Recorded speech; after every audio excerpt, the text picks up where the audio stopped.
The galaxy had known peace for 1,000 years. Civilizations rose, traded, debated, and flourished beneath the unity of the galactic concord.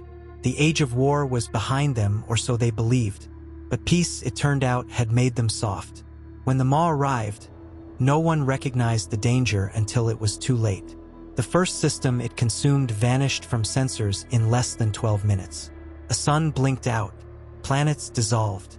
There were no survivors, no transmissions, only silence.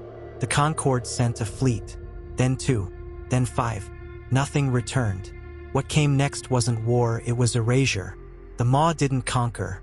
It didn't communicate. It advanced systematically, and worlds died. Species known for their wisdom panicked. Empires fractured. Artificial minds shut themselves off to avoid corruption. Old weapons, once considered too destructive, were reactivated. None made a dent. The Maw adapted to energy, kinetic, even spatial disruption within moments. Hope disintegrated with every fallen star. In the panic, a memory resurfaced. A species once cast out. Dangerous, violent, brilliant. The humans. They had once been part of the Concord, barely. Always considered unstable. Too emotional. Too aggressive. Their solutions to problems often involved explosions, fire, and unrelenting force. After the War of Fractured Binaries, they had been exiled to their solar system, watched but never welcomed again. Most believed they had either destroyed themselves or faded into irrelevance. Now, desperation tore pride away. The High Conclave gathered for the first time in centuries, voices heavy with fear. The question was asked, could humanity be contacted? Would they even respond? The vote was unanimous. A transmission was sent through the old emergency frequencies, one last call for salvation. Across the void, the message rippled. To the children of Sol we beg, help us. We face extinction. There was no immediate answer. Days passed. Systems fell. Refugee ships were lost in the drift. The Maw approached the core worlds. Then, without warning, a single word arrived across every channel. Received. The message was brief, calm, and chilling. You waited too long, but we are coming. It wasn't a promise. It was a declaration. No questions, no diplomacy, just the weight of inevitability. And suddenly, the galaxy remembered why they had feared humans. Not because they were cruel, not because they were unpredictable, but because when they fought, they didn't stop. And now, for the first time in 1,000 years, humanity was on its way back. For 3 centuries, humanity had been silent. Their systems were black holes of information, no trade, no broadcasts, no contact. Most assumed they had imploded under their own volatility. But in truth, humanity had been watching, preparing, not for diplomacy, not for return, but for war. Within hours of their response, change rippled across Sol. Observation buoys stationed around the human system went offline. Monitoring probes, cloaked and ancient, were systematically erased. Something was moving, something big. Lunar surfaces began to shift. Structures hidden beneath regolith for centuries powered up. The Martian sky darkened under the shadow of colossal launch platforms. And from beyond Neptune, in the distant reach of the Oort cloud, titanic objects began to stir. They had been there the whole time. Silent, invisible, dormant. The Terran Vanguard fleet emerged. They did not resemble the ships the galaxy once knew. No sleek lines, no emblematic banners. These were vessels of function and destruction. Jagged hulls, weapon ports that pulsed with unknown energies, armor that bent light, engines that made no sound but twisted the very fabric of space around them.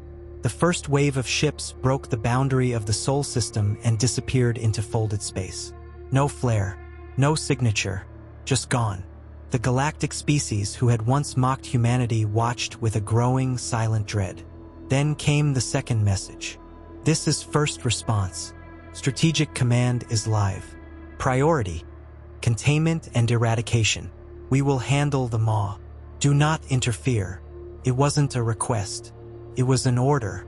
The Concord attempted to reestablish contact, to offer assistance, to collaborate. But humanity no longer needed consensus. They moved with cold precision, as though every possibility had already been calculated centuries ago. As if this moment had been anticipated. Fleet after fleet departed. Not through jump gates, not using slipspace drives. Their ships folded the universe like paper and stepped through it. Alien tacticians studied the movements, trying to understand their formation logic. There was none. Humans weren't operating under known battle doctrine. Their formations defied analysis. Their deployment patterns weren't just unorthodox, they were incomprehensible.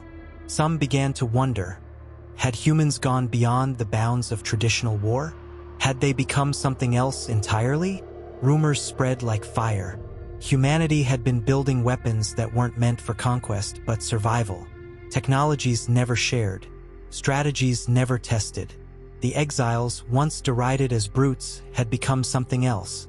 Something forged in solitude and purpose. A species born of war, now perfected by isolation. And now they were loose, unleashed. The Maw would not be fought with diplomacy or understanding. It would be hunted. The first engagement happened in the Perseus Fringe, where the Maw had begun harvesting a dense cluster of mineral-rich worlds. No galactic fleet had survived past 30 minutes in that region. Sensors showed a black storm of hostile constructs, millions of drones swarming in perfect, lethal synchronization. Then the humans arrived, not with grand announcements or pre-battle theatrics. A fleet of 12 Terran warships entered the system in complete silence. Their ships bore no insignias, only serial codes etched into reinforced hulls.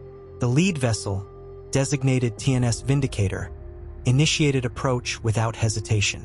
The Mole reacted instantly, redirecting the swarm toward the newcomers. The galaxy watched, and the slaughter never came. The first wave of Maw drones made contact and disintegrated. Human vessels employed no visible shielding. Instead, space itself shimmered around them. Energy and matter bent on approach, dissolving into arcs of harmless plasma. It was not defense. It was refusal. The laws of physics, distorted by human technology, simply didn't allow the attack to connect. Then the counterattack began. Black matter imploders were deployed, compact devices that detonated without light or heat. They folded space into singularities the size of a coin, sucking in thousands of drones before vanishing without a trace. Graviton anvils hit next. Invisible fields locked onto Maw constructs and collapsed them inward with unbearable force. The drones twisted violently, folded like paper, and vanished. But it was the neural pulse cascades that truly broke the enemy. The Maw, assumed to be a decentralized AI swarm, began twitching mid-flight. Movements grew erratic. Clusters collided. Patterns collapsed. The pulses didn't destroy, they disrupted thought. Whatever intelligence governed the Maw, humanity had cracked its signal, invaded its neural lattice, and unleashed madness inside its collective mind. TNS Vindicator moved through the chaos like a surgeon. Its weapons fired with clinical rhythm, never more than needed. Every shot a statement, every impact a lesson. In 13 minutes, the entire swarm was gone. No human ships were damaged. A single broadcast followed, carried across every remaining Concorde frequency. Engagement concluded. Theater secure. Direct next objective. No arrogance. No triumph. Just process. The galactic species were stunned. For centuries, humanity had been an enigma. Now they were a solution. And yet, something deeper unsettled the observers. It wasn't just that humanity had beaten the Maw, it was how. The weapons were not designed to win battles. They were designed to end them before they began. There was no fear, no hesitation, no margin for negotiation. It was as if humans had accepted long ago that some threats could not be reasoned with, and had spent generations preparing to meet such a threat without mercy. For the first time, the Maw faltered. Its expansion paused. Its formations scattered. And across the stars, one message echoed in every tongue. Humanity is back, and it is not here to save you. It is here to finish the war you could not. The Maw began to retreat. For the first time since its appearance, it moved away from populated systems. Not reorganizing, not regrouping, retreating. Entire sectors blinked back to life as Terran fleets advanced. Precise, unstoppable, methodical. But with each victory came a silence from Earth. No interviews, no declarations, no demands. Humanity asked for nothing. They didn't seek territory, resources, or recognition. They simply pressed forward, removing every trace of the maw from known space. Worlds that had been deemed lost were reclaimed. Scorched planets were seeded with automated reconstruction systems. Infrastructure reestablished in hours. Refugees found Terran drones dropping supply crates before vanishing into orbit. And still, the Terran ships never lingered. They did not celebrate. They did not mourn. Alien leaders attempted to open diplomatic channels. Most received only one reply: mission ongoing. Speak later. Speculation swirled through every quadrant. Some believed humanity had sacrificed its own identity to become what it was. Others feared they had created a machine race of their own. But those who truly studied them began to understand something more profound. Humanity had never truly left the galactic stage. It had simply stepped back to prepare. From their exile, they had studied every conflict in the galaxy, every mistake, every pattern. And in the silence, they had concluded one truth: not all threats could be reasoned with. Some had to be met with overwhelming force, not because of cruelty, but because survival demanded it. A Concord historian put it best: while we basked in peace, they trained in the dark. They built not for conquest, but for the day they would be needed. And when that day came, they answered, not with promises, but with action. In time, the maw was driven beyond the edge of the galactic map. There were no treaties, no surrender. The Terran fleets pursued it into the void, beyond what sensors could track. No one knew if they had destroyed it entirely, or followed it to ensure it never returned. The last message received from Earth came days after the final engagement. Threat neutralized. Systems secured. We will return if called. And that was it. They vanished. But their message remained, not just in words, but in legacy. The galaxy, once complacent, had been awakened. The species that once exiled humanity now placed statues of Terran ships on their capital worlds.